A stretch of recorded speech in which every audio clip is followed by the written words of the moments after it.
ৰাজ্যৰ চৌদিশে এতিয়া ৰঙালীৰ পাৰ ভঙা উৎসাহ ব্যতিক্ৰমী নহয় মাজুলী।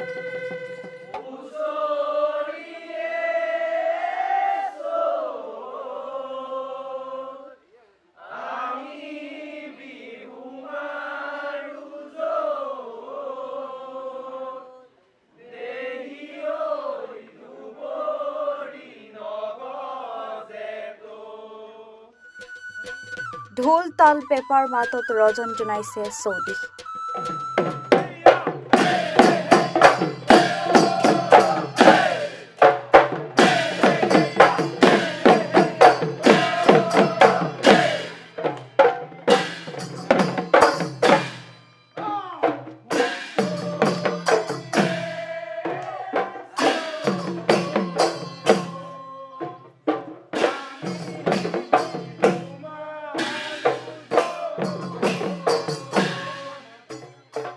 ডেকা গাভৰুকে ধৰি সকলো বয়সৰ লোকেৰে গঠিত হুঁচৰি দল সমূহে গৃহস্থৰ চোতাল শুৱনি কৰিছে।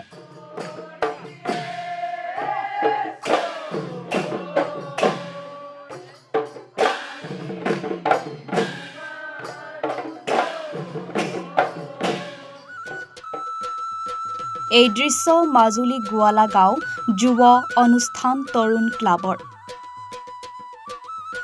প্ৰতি বছৰৰ দৰে এইবাৰো জ্যেষ্ঠ আৰু কনিষ্ঠসকলে মিলিজুলি হুঁচৰি গাইছে।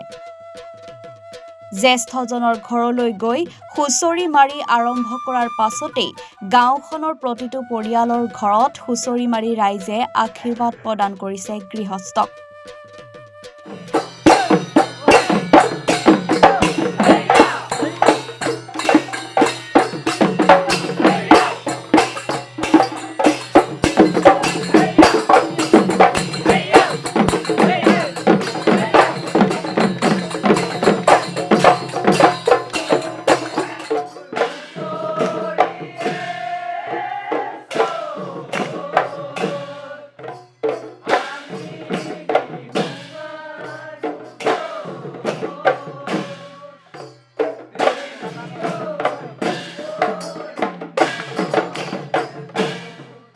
আপোনালোকৰ চেনেললৈ আমি ধন্যবাদ জনাইছোঁ।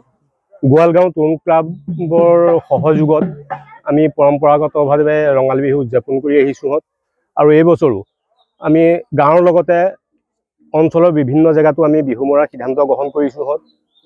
নিৰ্বাচনে মানুহৰ মনত যি বিভেদ সৃষ্টি কৰিছে সেই বিভেদখিনি মষিমূৰ কৰি আমি আকৌ এই বহাগৰ পহিলাতে আমি এই হুঁচৰিৰ দ্বাৰা মানুহখিনিক একত্ৰিত কৰাৰ প্ৰয়াসেৰে আমি এই হুঁচৰি গোৱাৰ সিদ্ধান্ত গ্ৰহণ কৰিছোঁ।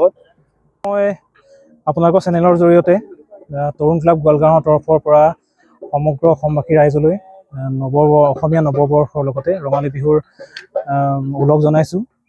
আমি তৰুণ ক্লাবে বিগত বৰ্ষসমূহত যেনেকৈ মাজুলীৰ বিভিন্ন ঠাইত বিহু হুঁচৰি পৰিৱেশন কৰি আহিছিলোঁ, এইবাৰো ঠিক তেনেকৈ আমি পূৰ্বৰ আমাৰ ধাৰাবাহিকতা অক্ষুণ্ণ ৰাখি আমি বিহু হুঁচৰি গোৱাৰ পৰিকল্পনা কৰিছোঁ। তাৰে পৰিপ্ৰেক্ষিতত আমি আজি আমাৰ পহিলা বহাগৰ দিনটোতে আমাৰ গাঁৱৰ জ্যেষ্ঠ এগৰাকী ব্যক্তিৰ ঘৰতে আমি বিহুৰ আৰম্ভণি কৰিছোঁ। আৰু আপোনালোকৰ চেনেলৰ যোগেদি মই সমগ্ৰ অসমবাসী ৰাইজলৈ মই ৰঙালী বিহু ওলগ জনাইছোঁ। ধন্যবাদ। মাজুলীৰ পৰা উজ্জ্বল পেগু ৰিপৰ্ট, এনি ভাৰত 24।